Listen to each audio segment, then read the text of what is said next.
السلام علیکم۔ ریاض اور میری شادی کو 7 سال گزر گئے تھے، مگر ابھی تک ہماری کوئی اولاد نہیں تھی۔ ریاض مجھ پر بہت بھروسہ کرتے تھے۔ میں بانجھ تھی، مگر میں نے ریاض سے جھوٹ بول دیا تھا کہ لیڈی ڈاکٹر نے کہا ہے ہمارا بچہ بہت جلد ہو جائے گا، اور ریاض نے بھی میری بات پر یقین کر لیا تھا۔ لیکن اب میں اور زیادہ جھوٹ نہیں بول سکتی تھی۔ میں جھوٹ بول بول کر تھک چکی تھی۔ میں نے سوچا کہ مجھے ساری سچائی اپنے شوہر کو بتا دینی چاہیے۔ اب میں اسے اور دھوکے میں نہیں رکھنا چاہتی تھی۔ اپنے شوہر کو حقیقت بتانے سے پہلے ایک بار میں نے اپنی ماں کو فون کیا اور پوچھا کہ اب مجھے کیا کرنا چاہیے۔ امی کہنے لگیں تم ایسا کرو کہ اپنے شوہر کی دوسری شادی کروا دو۔ تمہارا شوہر تمہارا احسان مند رہے گا اور تمہیں چھوڑنے کا کبھی سوچے گا بھی نہیں۔ امی کی بات سن کر مجھے بہت غصہ آیا تھا، ساتھ ہی دکھ بھی ہوا۔ مجھے یہی لگا کہ میری ماں مجھ سے دشمنی نکال رہی ہیں، کیونکہ میں نے ان کی بہت بدنامی کروائی تھی۔ میں غصے سے بولی امی مجھے آپ سے اس بات کی امید بالکل نہیں تھی۔ اتنا کہہ کر میں نے غصے سے فون بند کر دیا تھا۔ شام کے وقت جب ریاض گھر واپس آئے تو مجھے دیکھ کر بولے کیا بات ہے آمنہ، تم نے کمرے میں اتنا اندھیرا کیوں کر رکھا ہے؟ میں بولی میری قسمت میں ہی اندھیرا لکھ دیا گیا ہے، اس اندھیرے کا کیا کروں، میں تو اجڑ گئی ہوں۔ ریاض کہنے لگا تم پاگل تو نہیں ہو گئی؟ ایسی باتیں کیوں کر رہی ہو؟ میں تمہارا شوہر ہوں، تمہارے پاس موجود ہوں، خدا کا دیا ہمارے پاس سب کچھ ہے، پھر بیٹھے بٹھائے تمہیں کیا ہو گیا ہے؟ میں نے ریاض کو پھر سب کچھ بتا دیا کہ میں بانجھ ہوں اور میں کبھی ماں نہیں بن سکتی۔ آج میں ڈاکٹر کے پاس چیک اپ کروانے گئی تھی۔ اس نے کہا کہ تم بانجھ ہو اور تم عمر بھر بچہ پیدا نہیں کر سکو گی۔ میری بات سن کر ریاض پل بھر کے لیے ان کے چہرے پر اداسی ابھر آئی، لیکن فوراً ہی اس نے میرا ہاتھ پکڑ لیا اور کہا کوئی بات نہیں آمنہ، میرے لیے تم ہی کافی ہو، مجھے تمہارے سوا کچھ بھی نہیں چاہیے۔ ریاض کے تسلی دینے پر میں نے اپنا موڈ ٹھیک کر لیا تھا، لیکن ایک دن یہ بات میری ساس کو بھی پتہ چل گئی اور پھر ان کا موڈ بہت زیادہ خراب ہو چکا تھا۔ ایک دن ہماری پڑوسن ہمارے گھر آئی ہوئی تھی۔ میری ساس ان سے کہنے لگی کہ تم مجھے کوئی اچھی سی لڑکی ڈھونڈ دو، کیونکہ میں اپنے بیٹے کی دوسری شادی کروانا چاہتی ہوں۔ میری پڑوسن کہنے لگی تمہاری پہلی بہو کو کیا ہو گیا جو تم اپنے بیٹے کی دوسری شادی کروانا چاہتی ہو؟ تب میری ساس بولی وہ بیچاری تو بانجھ ہے، اب ہمیں تو اپنی نسل بڑھانی ہے نا، اس لیے مجھے اپنے بیٹے کی دوسری شادی کرنی پڑے گی۔ یہ سب باتیں سن کر میں تھر تھر کانپنے لگی تھی۔ جب ریاض گھر واپس آیا تو میں نے رو رو کر اسے ساری کہانی سنائی۔ ریاض نے میرا ہاتھ پکڑا اور مجھے کمرے سے باہر لے گیا اور اپنی ماں کے پاس کھڑا کر کے بولا امی آمنہ کے علاوہ میں کسی لڑکی کے بارے میں سوچ بھی نہیں سکتا، اور مجھے بچوں سے زیادہ اپنی بیوی سے محبت ہے، اس لیے آج کے بعد آپ میری دوسری شادی کی بات بھی مت کرنا۔ میری ساس نے غصے سے سر جھٹکا اور کہنے لگی میں نے تو آج تک ایسا مرد نہیں دیکھا جو اپنی بانجھ بیوی کے اس قدر ناز نخرے اٹھاتا ہو۔ جبکہ ریاض کی باتیں سن کر میرا حوصلہ بڑھ گیا تھا۔ میں بہت زیادہ خوش ہو گئی تھی کہ کتنا پیار کرنے والا شوہر ملا ہے۔ میں نے دل ہی دل میں خدا کا شکریہ ادا کیا تھا کہ ریاض کا پیار میرے لیے ایسے ہی بنائے رکھنا۔ رات ہوئی تو میں نے سوچا کہ ریاض کو چائے بنا کر دے دوں۔ میں چائے بنانے کچن میں آئی تو میری ساس کے کمرے سے آواز آ رہی تھی۔ میں اپنا نام سن کر چونک گئی۔ میں نے غور کیا تو وہ اپنی بیٹی سے فون پر کہہ رہی تھی کہ تم فکر نہ کرو، میں آمنہ کو طلاق دلوا کر ریاض کی دوسری شادی ضرور کروں گی۔ تم ایسا کرو کہ اس کے لیے کوئی اچھی سی لڑکی ڈھونڈنا شروع کر دو۔ یہ باتیں سن کر میرے قدموں سے تو جان ہی نکل گئی۔ میں چائے بنائے بغیر ہی کمرے میں آ کر لیٹ گئی تھی۔ مجھے اب اپنی امی کا خیال آیا تھا، مگر پچھلی بار انہوں نے جو مشورہ مجھے دیا وہ مجھے بالکل اچھا نہیں لگا تھا۔ وہ بھی میری ساس کی طرح میرے شوہر کی دوسری شادی کروانا چاہتی تھی۔ میں نے نہ چاہتے ہوئے بھی اپنی امی کو فون ملا دیا اور میں رونے لگی۔ امی بولی آمنہ بیٹی تم کہاں غائب ہو گئی ہو؟ کیا میرے ساتھ بات کرنے کو جی نہیں چاہتا؟ امی کی بات سن کر مجھے حیرت ہوئی۔ مجھے تو پتہ ہی نہیں تھا کہ میری ماں میری خاطر تڑپ رہی ہوگی۔ میں کہنے لگی امی میری زندگی پہلے تو بہت اچھی تھی، مگر جب سے مجھے اس بات کا پتہ چلا ہے کہ میں بانجھ ہوں تب سے ہر وقت میرے سر پر تلوار لٹکتی رہتی ہے۔ میری ساس نے پڑوسن سے کہا ہے کہ میرے بیٹے کے لیے رشتہ ڈھونڈو، تو کبھی اپنی بیٹی سے کہتی ہے کہ اس بار بہو میں اپنی پسند کی لے کر آؤں گی، تم اپنے بھائی کے لیے رشتہ ڈھونڈو۔ امی ریاض بہت ہی اچھا انسان ہے، میری خاطر اپنی ماں سے لڑ جاتا ہے، مگر آخر ہے تو مرد ہی، کب تک مجھے اپنے دل کی رانی بنا کر رکھے گا؟ ایک نہ ایک دن تو اسے اس بات کا احساس ہو ہی جائے گا کہ اس کی زندگی میں بھی ایک بچہ ہونا چاہیے اور اسے دوسری شادی کر لینی چاہیے۔ امی کہنے لگی، مجھے احساس ہے کہ اس وقت تم پر کیا گزر رہی ہوگی، اسی لیے تو تمہیں اس دن اس بات کا میں نے بولا تھا کہ تم ریاض کی دوسری شادی خود اپنے ہاتھوں سے کرو۔ وہ اپنی کروڑوں کی جائیداد یوں ہی تو نہیں چھوڑ جائے گا، ظاہر سی بات ہے اسے وارث چاہیے ہوگا، آج نہیں تو کل وہ دوسری شادی کے بارے میں ضرور سوچنے لگے گا۔ اگر تمہارے شوہر نے اپنی مرضی کی لڑکی سے شادی کر لی تو پھر سوچو تمہارا کیا ہوگا۔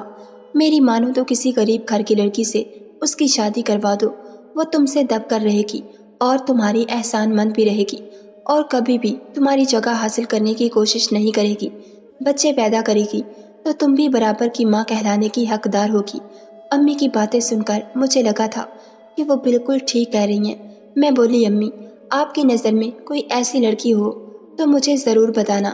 میں نے سوچ لیا تھا کہ ریاض کی دوسری شادی کروائے بغیر میرا اب اس گھر میں گزارا ممکن نہیں، حالانکہ یہ بات میرے دل پر کسی قیامت کی طرح گزر رہی تھی کہ میں خود اپنے ہی ہاتھوں اپنے شوہر کی شادی کروا رہی تھی، لیکن یہ میری مجبوری تھی اور مجھے ریاض پر یقین تھا کہ ریاض کا پیار میرے لیے کبھی بھی کم نہیں ہوگا، اور اسی لیے میں گھر والوں سے چوری چھپے ریاض کے لیے لڑکی ڈھونڈنے لگی تھی۔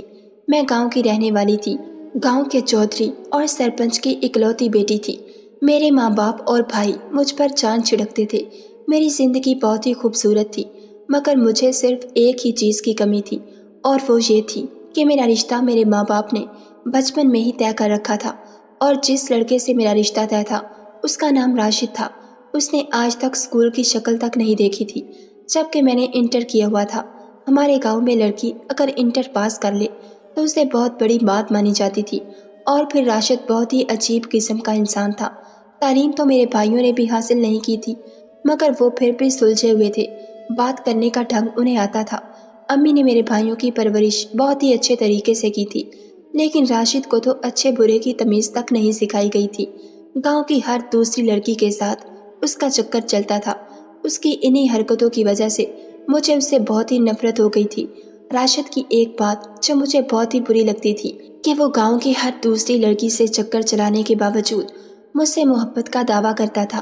مجھے آمنہ کی جگہ جان کہہ کر بلایا کرتا، مجھ سے کہتا کہ جان میں تمہارے بنا مر جاؤں گا، اور میں راشد سے کہتی کہ گاؤں کی ساری لڑکیاں ہی تمہاری جان ہیں تو تم میرے پیچھے کیوں پڑے ہو؟ تو وہ کہتا کہ میں تم سے بہت پیار کرتا ہوں۔ ایک بار راشد میرے لیے گاؤں کے میلے سے کانچ کی چوڑیاں لے کر آیا تھا۔ راشد کی انہی حرکتوں سے مجھے غصہ آتا تھا۔ میں راشد کی لائی ہوئی چوڑیاں اپنے پیروں کے نیچے ڈال کر توڑ دیں۔ میری اس حرکت سے میں نے پہلی بار راشد کی آنکھوں میں آنسو دیکھے تھے، اور راشد کی آنکھوں میں آنسو دیکھ کر مجھے اپنی غلطی کا احساس ہوا تھا۔ لیکن راشد اتنا گرا ہوا تھا کہ اگلے ہی دن ایک لڑکی کے ساتھ گھومتے میں نے خود اپنی آنکھوں سے دیکھا تھا، اور پھر میرے دل میں جو اس کے لیے تھوڑی سی ہمدردی جاگی تھی وہ بھی ختم ہو گئی۔ امی پاپا سے بات کرتی تو وہ کہتے کہ کوئی بات نہیں، ابھی وہ بچہ ہے، خود ہی سنبھل جائے گا۔ خیر کچھ سال پہلے ہی میرے بڑے بھائی نے گاؤں میں ہسپتال بنانے کی درخواست دی ہوئی تھی۔ انہی دنوں ایک ٹیم گاؤں میں آئی تھی اور زمین وغیرہ کا کہہ کر گئی تھی۔ گاؤں میں ایک بہت ہی بڑے سے ہسپتال کی بنیاد ڈالی گئی۔ وہاں سبھی لوگ پاپا کے ڈیرے پر ٹھہرے ہوئے تھے۔ کچھ دن بعد ٹیم واپس چلی گئی، مگر ایک انسان ایسا تھا جو واپس نہیں گیا، اور اس کا نام ریاض تھا۔ اسے اس گاؤں کی آب و ہوا بہت اچھی لگی تھی، اس لیے اس نے پاپا سے اجازت لے کر کچھ دن یہیں رہنے کا ارادہ بنا لیا۔ ایک دن میں اپنی سہیلیوں کے ساتھ نکلی تو میری نظر ریاض پر پڑی۔ پہلی ہی نظر میں ریاض مجھے پسند آ گیا تھا۔ ریاض کی آنکھوں کی چمک بتا رہی تھی کہ میں بھی اسے پسند آ گئی ہوں، اور پھر اگلی بار میں ریاض سے خود ہی ملنے چلی گئی۔ وہ مجھے دیکھ کر مسکرا دیا تھا اور کہنے لگا، مجھے بھی آپ کا انتظار تھا۔ اس نے مجھے اپنا موبائل نمبر دیا۔ میں نے امی کے فون سے اسے فون کیا تھا، اور ہم دونوں کی محبت پروان چڑھنے لگی تھی۔ وہ کہنے لگا، میں تمہیں اپنی زندگی میں شامل کرنا چاہتا ہوں۔ تب میں نے اسے اپنے منگیتر راشد کے بارے میں سب کچھ بتا دیا۔ وہ میری بات سن کر بہت حیران ہوا تھا، کہنے لگا، وہ تو بہت ہی عجیب انسان ہے، میں اس کے ساتھ 2 منٹ کھڑا رہ کر بات بھی نہیں کر سکتا، تم اس کے ساتھ پوری زندگی کیسے گزارو گی؟ میں نے ریاض سے کہا کہ تم اپنا رشتہ لے کر میرے گھر آؤ، ہو سکتا ہے میرے ماں باپ کو مجھ پر ترس آ جائے۔ ریاض نے حامی بھری تھی اور واپس شہر چلا گیا تھا، اور پھر پورے 1 ہفتے بعد اپنی بہن اور اپنی ماں کے ساتھ واپس لوٹا۔ اس نے میرا رشتہ مانگا تھا، مگر میرے بابا نے منع کر دیا۔ میں بہت بے چین ہو گئی تھی، میں ہر وقت روتی رہتی۔ میری بھابھی اور میری امی میری دلجوئی کرنے کی کوشش کیا کرتی۔ ایک دن میں نے پاپا سے بات کرنے کا فیصلہ کیا۔ میں نے ان سے کہہ دیا کہ میں راشد سے شادی نہیں کر سکتی۔ پاپا نے میرے سر پر ہاتھ رکھا اور بولے، بیٹا، میں نے راشد کی ماں کو زبان دے رکھی ہے اور اب وہ اس دنیا میں نہیں۔ میں راشد کی ماں سے کیا ہوا وعدہ توڑ نہیں سکتا۔ بابا کی بات سن کر مجھے بہت دکھ ہوا تھا، میری آنکھوں میں آنسو آ گئے تھے۔ پاپا کہنے لگے، کوئی بات نہیں، وہ وقت کے ساتھ ساتھ ٹھیک ہو جائے گا۔ عورت اگر اچھی اور وفادار ہو تو بد سے بدتر لڑکا بھی ٹھیک کر لیتی ہے۔ بابا یہ کہہ کر باہر نکل گئے تھے۔ میں نے اسی وقت ریاض کو فون کیا تھا۔ میں پوری طرح سے رو رہی تھی۔ وہ کہنے لگا، تم فکر مت کرو، میں تمہیں اس طرح سے برباد نہیں ہونے دوں گا، میں تمہیں لینے آ رہا ہوں۔ اور پھر میں بھی ریاض کے ساتھ شہر بھاگ آئی۔ مجھے معلوم تھا کہ میرے پاپا کی بہت بدنامی ہوگی، مگر میں مجبور تھی، میں ریاض کو کھونا نہیں چاہتی تھی۔ ریاض نے میرے ساتھ شادی کی اور مجھے اپنے گھر لے گیا، مگر جب ریاض کی ماں کو پتہ چلا کہ ریاض مجھے گھر سے بھگا لایا ہے تو وہ کہنے لگی، بیٹا، تم گاؤں کے چودھری کا مقابلہ نہیں کر سکتے، مجھے ڈر ہے کہ وہ تمہیں کوئی نقصان نہ پہنچا دے۔ ریاض بھی 1 کروڑ پتی باپ کا بیٹا تھا، مگر میری ساس ذرا پرانے خیالات کی مالک تھیں۔ انہوں نے گھر سے بھاگی ہوئی لڑکی کو بہو کے روپ میں قبول نہیں کیا۔ انہوں نے میرے اور ریاض کے بیچ اختلافات ڈلوانے کی ہر ممکن کوشش کی تھی، لیکن ریاض ایک اچھا شوہر ثابت ہوا تھا۔ زندگی کے ہر موڑ پر اس نے مجھے عزت دی تھی۔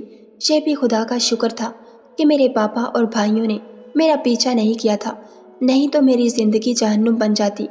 خیر، جہنم تو اب بھی بنی ہوئی تھی، کیونکہ مجھے اس بات کا پتہ تھا کہ میں بانجھ ہوں، بچہ پیدا نہیں کر سکتی۔ مجھے یہی خیال آتا تھا کہ میرے ساتھ یہ سب میرے ماں باپ کی بد دعا کا نتیجہ تو نہیں۔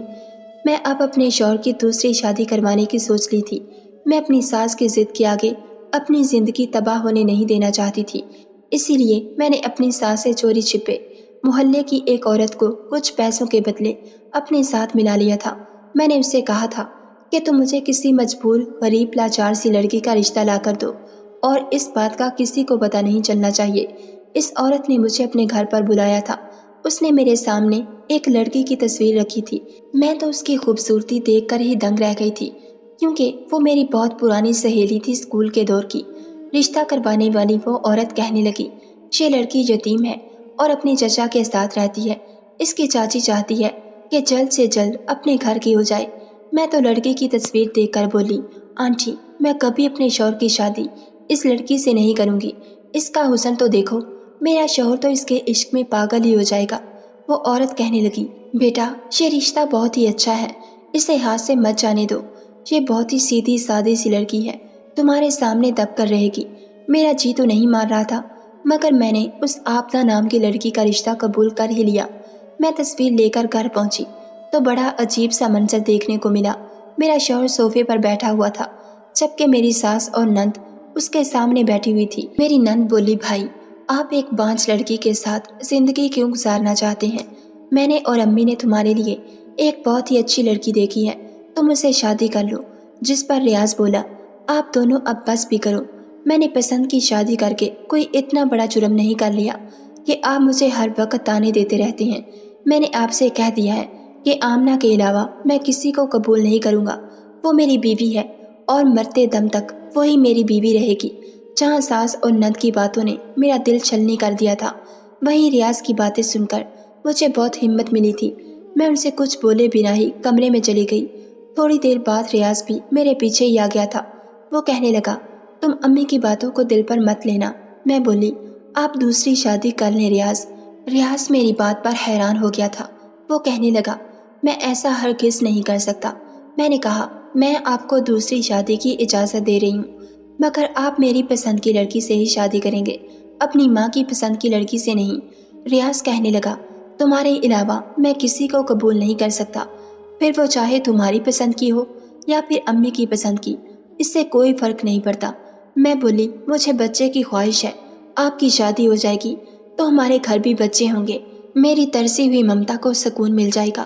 ریاض نے انکار کر دیا اور کمرے سے باہر چلا گیا، جبکہ میں وہیں بیٹھی روتی رہی۔ سچ تو یہ ہے کہ مجھے بچوں کی کوئی خواہش نہیں تھی، میں تو یہ سب بس ریاض کو کھونے کے ڈر کی وجہ سے کر رہی تھی۔ خیر کچھ دن بعد میرے اور ریاض کے بیچ ناراضگی رہی تھی، مگر میں نے اسے رو رو کر دوسری شادی کے لیے تیار کر ہی لیا تھا۔ مگر میں خوش نہیں تھی۔ آفتہ میری سہیلی تھی، اور جس دن وہ میری سوتن بن کر میرے گھر آئی، میری ساس نے خوب ہنگامہ مچایا تھا۔ انہوں نے ریاض کے ساتھ بھی بہت لڑائی کی کہ کم سے کم دوسری شادی تو میری مرضی سے کر لیتے۔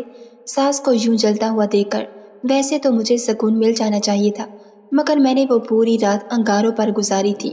میں پوری رات روتی رہی تھی۔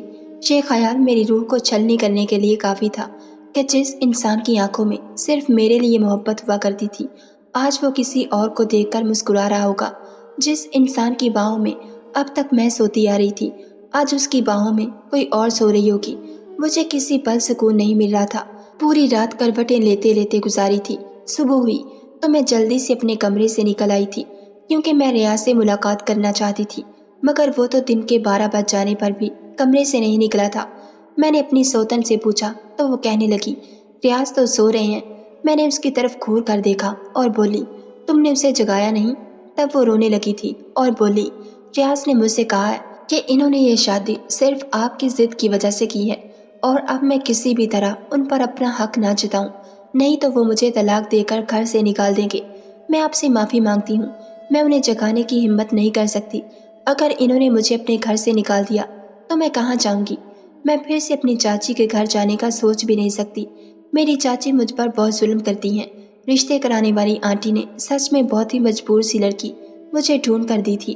میں نے سوچا کہ ریاض مجھ سے ناراض ہوں گے، خود ہی جب موڈ ٹھیک ہو جائے گا تو کمرے سے باہر نکل آئیں گے، مگر میری یہ غلط فہمی تھی۔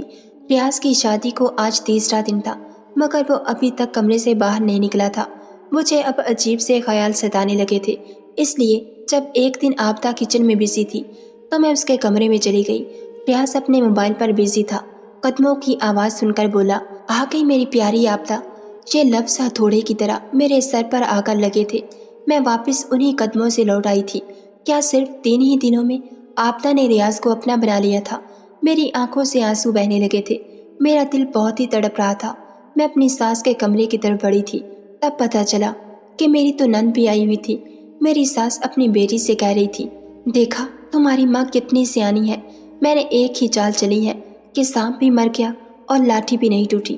آمنہ بیچاری کو تو یہ بھی نہیں معلوم کہ اس نے اپنے شوہر کی شادی جس لڑکی سے کروائی ہے وہ میری پسند کی لڑکی تھی، اور پھر ریاض بھی آفتہ پر پہلی ہی نظر میں فدا ہو گیا تھا۔